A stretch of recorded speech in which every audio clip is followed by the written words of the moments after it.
Yeah! ఈరోజు చాలామంది జీవితాల్లో చూసినట్లయితే ఎక్కడ చూసినా విషాదము, బాధ, వేదన ఇవన్నీ చుట్టుకొని ఉంటాయి. వాళ్ళ జీవితం అంతా కూడా ఆనందం అనేది ఉండదు, సంతోషం అనేది ఉండదు. ఒక ఏంటంటే ఒక చేదైన ఒక జీవితాన్ని వాళ్ళు అనుభవిస్తూ ఉంటారు. వాళ్ళు బ్రతికే ఉంటారు. కానీ వాళ్ళ జీవితం అంతా కూడా ఒక చేదైన అనుభవంలో వాళ్ళు వెళ్తూ ఉంటారు. ఎందుకు అలాగుంది? ఎందుకు నా జీవితం ఇలాగుంది? నా జీవితం మారదా? నా జీవితం ఎప్పుడు ఇలాగే ఉండిపోతదా? నా బ్రతుకు మారదా? ఎందుకు? నేను ఇంతగా దేవుడిని ప్రార్థిస్తున్నాను గదా! ఇంతగా నా జీవితంలో నేనెప్పుడు చూడండి కష్టాలు చూస్తున్నాను కదా అనుకుంటూ మీరు బాధపడుతున్నారా? ఈరోజు దేవుడు మీతోనే మాట్లాడుతున్నాడు ఆయన. అవును. నువ్వు చేదు అనుకుంటున్నావా? నీ జీవితాన్ని నేను మధురంగా మారుస్తానంటున్నాడు. నువ్వు ఎక్కడైతే నా బ్రతుకు బాగోలేదనుకుంటున్నావా? అక్కడే నేను నీ బ్రతుకును బాగు చేస్తానంటున్నాడు ఆయన. హల్లెలూయా! చూడండి మనం చూడొచ్చు 2వ రాజుల గ్రంథం 4వ అధ్యాయం 38వ వచనంలో మనం చూసినట్లయితే ఎలీషా గారి గురించి అక్కడ రాయబడి ఉంటుందండి. ఎలీషా మనం చూసినట్లయితే ఆయన గిల్గాల్ నుంచి ఆయన తిరిగి తన యొక్క ఇంటికి వస్తున్నప్పుడు ఆయనతో అక్కడ చాలామంది ప్రవక్తలు, ఆయన శిష్యులందరూ కూడా ఆయన ఇంటి ముందు కూర్చొని ఉంటారట.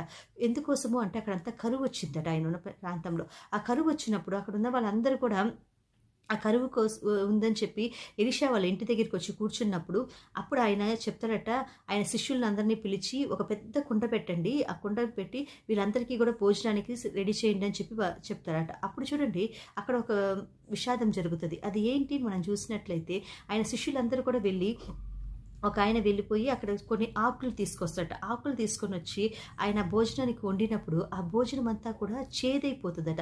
కానీ తీసుకొచ్చిన వ్యక్తి ఆ ఆకు చేదైనది, ఆ ఆకు చెడ్డ ఆకు, మంచి ఆకు కాదని తనకు తెలియకనే అక్కడ చూడండి అక్కడ ఏమని రాయబడి ఉంటుందంటే తను ఎరగకనే దాన్ని తీసుకొనొచ్చాడని రాయబడి ఉంటుంది. చూడండి 4వ అధ్యాయము 39వ వచనంలో ఇక్కడ ఏమని రాయబడి ఉందంటే, అయితే ఒక్కడు కూరలు ఏరుటకు పొలములోనికి పోయి వెర్రి ద్రాక్ష చెట్లను చూచి దాని గుణము ఎరుగక దాని తీగలు తెంపి ఒడి నిండా కోసుకొని వచ్చి వాటిని తరిగి కూర కుండలో వేసెను.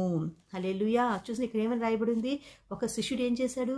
అది వెర్రి ద్రాక్ష తీగలని చెప్పి ఎరుగకనే ఏం చేశాడట? ఎరుగకనే దాన్ని ఒడి నిండుగా కోసుకొని వచ్చాడట. ఈరోజు మనం కూడా చాలామంది జీవితంలో మనం చూసినట్లయితే ఎరుగకనే స్నేహం చేస్తాం.